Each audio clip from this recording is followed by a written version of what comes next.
Hello, everyone, and welcome to another edition of the Sports Daily College Basketball Podcast. We got episode 117 tonight. I'm your host, Sean Vowells. With me tonight is Joe Meade. Perfect timing for you to fill in here, Joe. We're going over the winners and losers of Feast Week, and I think it's really sort of incorrect to start anywhere else other than your Michigan Wolverines, winners of the Players Era Festival. And not only did they just win, Joe, you have a 40-point win, a 30-point win, and a 40-point win against three solid teams. What an incredible feast week for Dusty May and your Michigan Wolverines. Yeah, just for reference for everyone who not necessarily didn't pay attention, but more scoreboard watch. Michigan struggled a lot with TCU and Wake, and the scores were indicative of that. Michigan was behind for a large portion of those second halves, or a significant portion, particularly in the Wake Forest game. And then you kind of had a bye game against Middle Tennessee where you looked good, but you had three games against three teams that'll very likely, San Diego State being the only question mark in the NCAA tournament, and probably two teams that are going to be fighting for protected seeds, at least having the talent to do so. And Michigan ran them off the floor. I think the consistent themes you see in these three games for Michigan are complete and total post domination. Not only scoring wise, Sean, last year Michigan's big problem, particularly against the upper echelon of the Big Ten, like the Michigan States, the Marylands, was they were severely out rebounded. And although they kind of fixed it toward the end of last year, it still showed up in that Auburn loss that eliminated them from the NCAA tournament. This year, it's the complete opposite. Michigan's only allowing one shot on most of their possessions.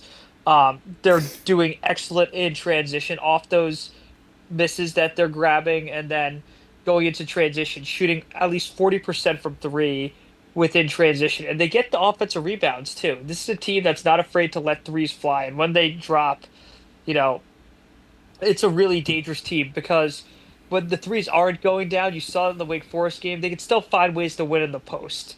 When a guy isn't doing well, this is a team that's nine deep with guys like Roddy Gale, LJ Kaysen, and Will Cheddar off the bench. Those are all guys that can do double digits. And, respectfully, Roddy Gale and Trey McKenney, even the five-star freshman off the bench, those are two guys that are starters on most Big Ten teams, Sean. So this is a team that has it all: depth, size.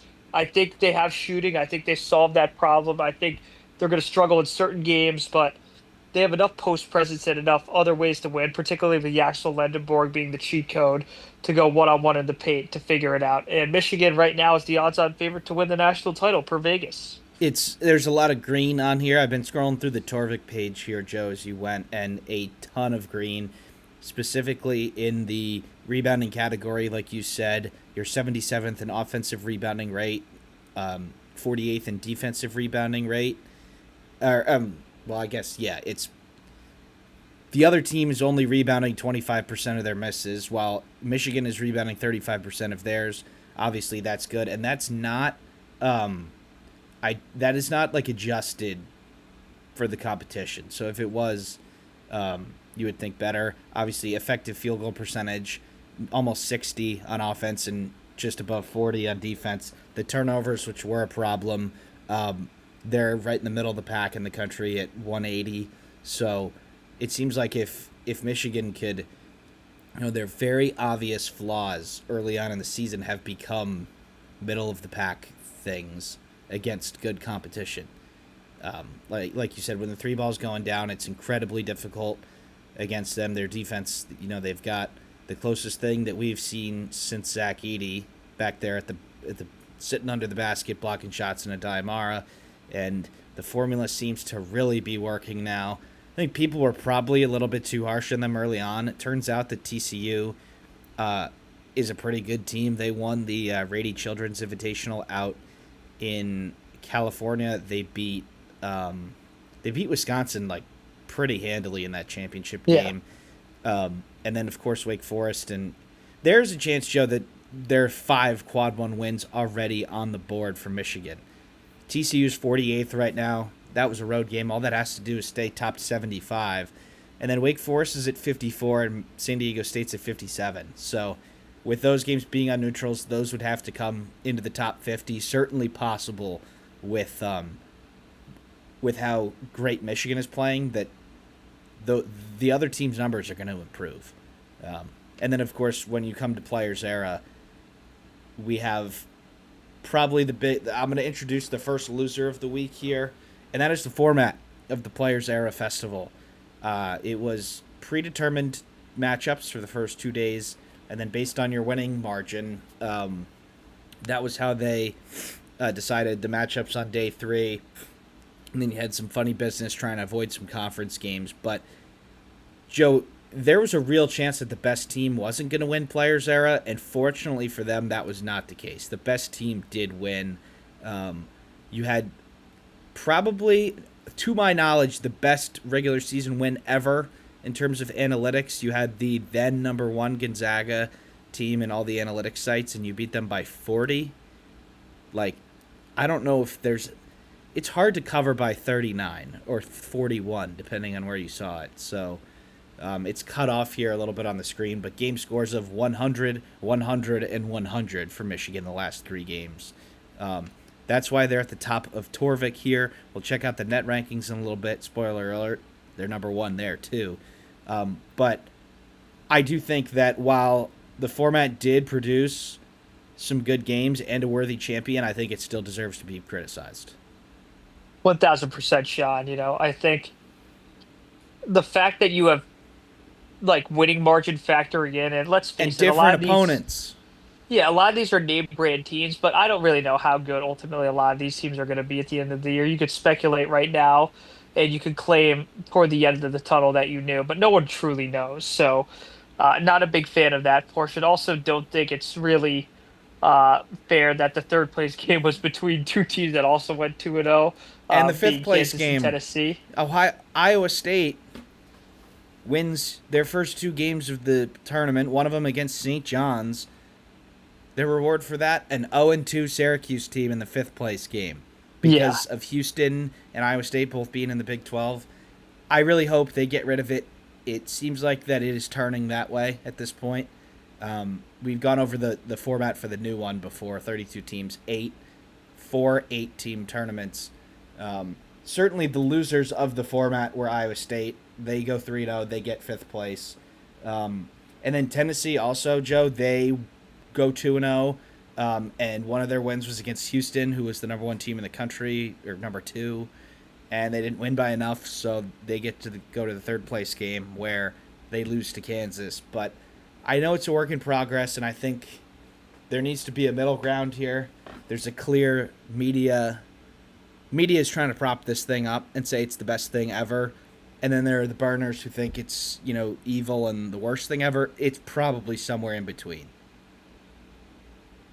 Yeah, I agree with that, Sean. And also, I think this is more like, we say in college football, the helmet matchups. I think that's what this prioritizes. Not that it's the worst thing for fan viewing, but in terms of equity, like I think it's kind of like you have to measure the strength of schedule, as ridiculous as that sounds, in the 2 game stretch. Because let's face it, it benefits more based on the seeding if you're higher ranked in the AP than if you're not, like a la Tennessee, for example. And with Kansas, Joe, they were without Darren Peterson in this tournament. Their first 2 games were against Notre Dame and Syracuse. Syracuse, yeah. They, you don't have to be an amazing team to win both those games. And, of course, they ended up beating Tennessee after, which is really good for them because they needed it. But it was just really, totally matchup-based Yeah. where you ended up here. And I do think the 2 best teams probably did play in the championship. I think that might be more luck than anything. But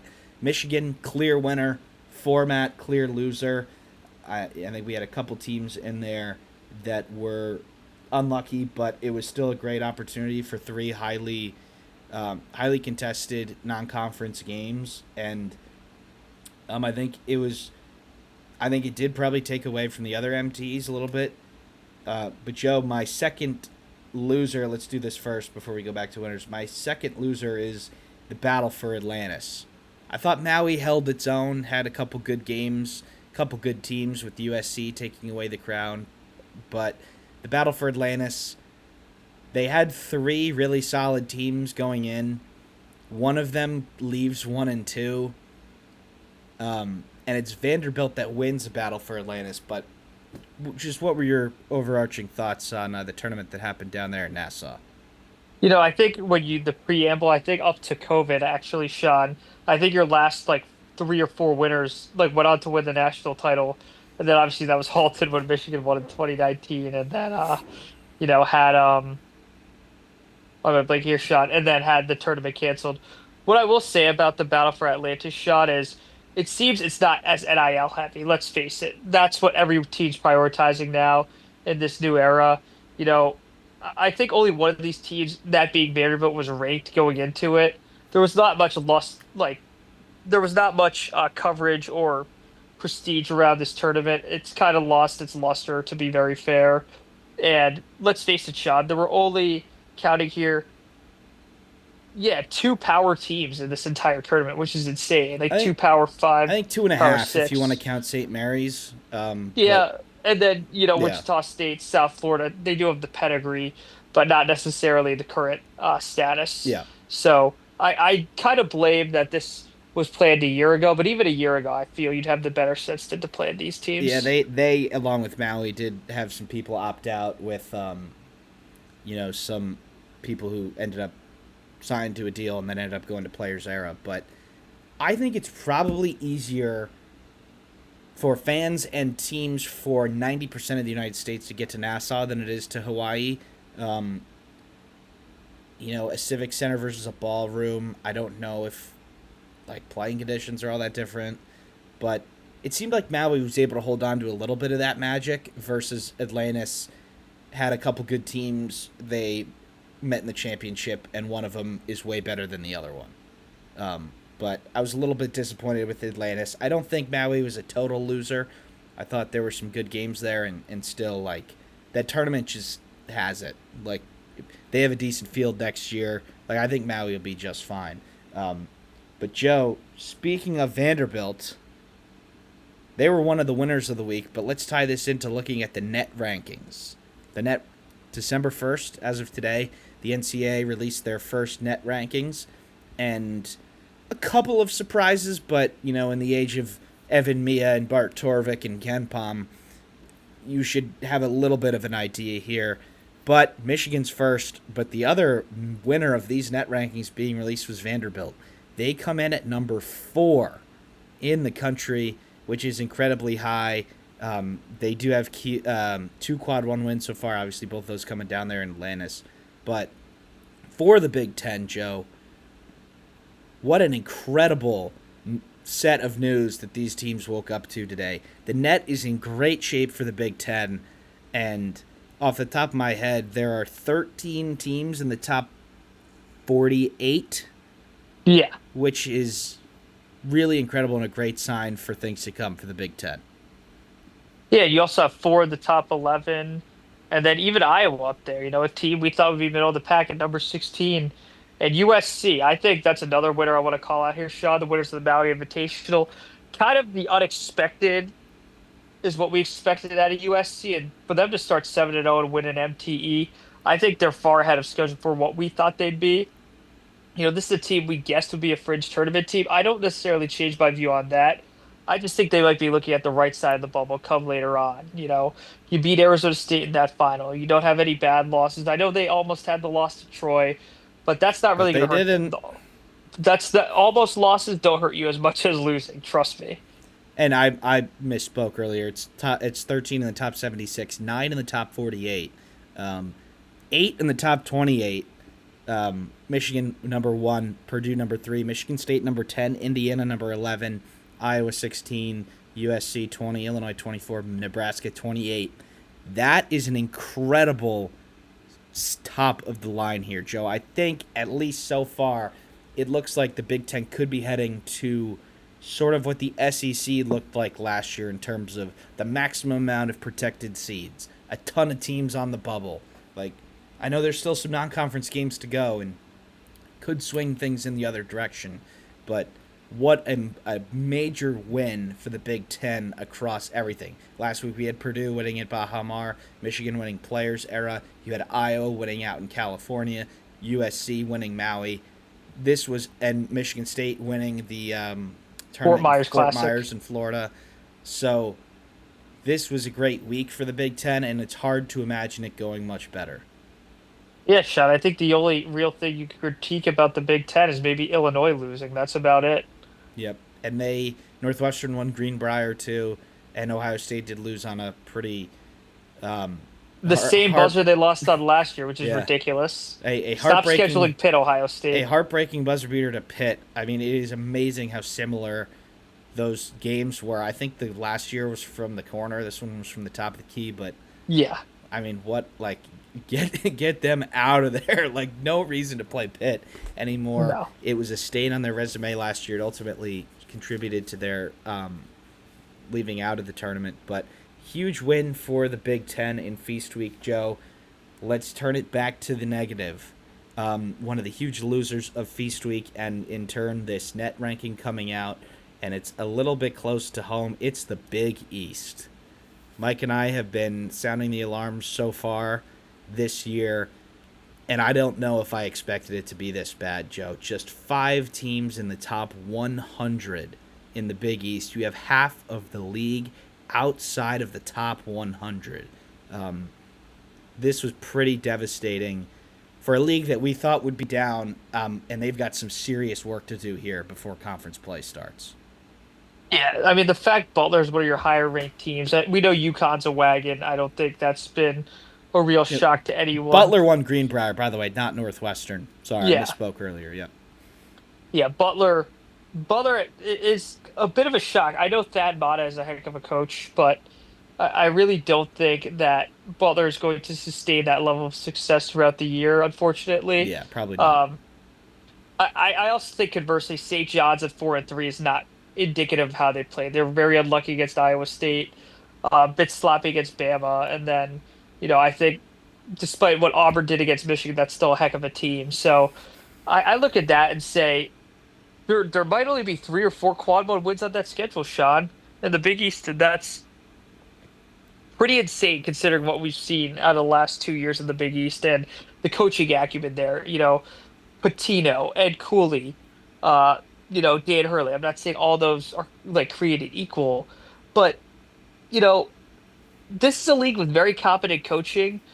Chris Holtman, a lot of guys who've had success at major programs like in the Big Ten as well. And the fact it's not hitting right away is really, I don't want to say surprising because you and Mike have been on top of it, but it's really discouraging to see for what I think is one of the best conferences in college basketball historically. Yeah, this is a real bad sign. Um, like right now, half of the league is a quad 3 game at home, and you only have 5. That it is a true home and home league. So if you play everybody twice, you have 8 quad 1 games out of 20 as it currently stands. Top 25 at home. Luckily, there's 3 there. You would think if Butler doesn't stay there, that's 7 quad 1 games out of 20. Obviously, things can change, but at the same time, Joe, if you think about things changing, it's probably St. John's picking up a nice win, which is the top of the league already. Like, they really need the Creightons, Xaviers, Georgetowns to start playing a little bit better here. Providence hasn't looked great. Marquette already has a bunch of losses. It is dire straits for the Big East. And, Joe, I think right now, I haven't done a bracketology yet. I'm going to try and get to one this week. But this might be a 2.5 bid league. Because who do you have? You have St. John's, UConn, maybe Seton Yeah, Hall. one other for Yeah. Butler, Seton Hall, or Villanova. And the problem is, I don't see anyone on the bubble like Providence, No. Marquette, even Georgetown, probably not even close to the bubble right now. It's just like a law of averages, right? If you just don't have that many chances to pick up big wins, you're probably not going to do it. So, disappointing here for the Big East. Couple other things. I think one of the winners of Feast Week, Joe, were the Hurley brothers. UConn avoids the MTE. We remembered what happened there last year. They go 0-3 in Maui. Dan Hurley says he hates all things MTEs. This year he blames the tryptophan in turkey for his team being sleepy, so they had that a day earlier. It did work. They did win, but they did beat Illinois. And then Bobby Hurley goes out to Maui and picks up 2 victories. So Pretty good week for the Hurley brothers, Joe, but UConn avoids the MTE this year, and it seems to work out for them so far. Yeah, I love that for UConn as well because they've been playing quality teams. I don't think their loss against Arizona was anything to even be close to be And ashamed they of. I played clearly, really solid down two of their yeah, starters. that's what I'm saying. Yeah. You beat a really good Illinois team, who I still think is one of the top three teams, top four teams at worst in the Big Ten, and a team that really hadn't been stopped offensively a lot. So good on UConn. They kind of shut them down and took control of that game in the second half as well. They kind of stretched into that 10-point lead. But I want to touch on Arizona State here, Sean. Bobby Hurley has kind of been written off lately, and I'm not saying it's unwarranted. He's really struggled the last few years at Pe- Arizona People put him on the hot seat every year, and he State. always finds a way to stay.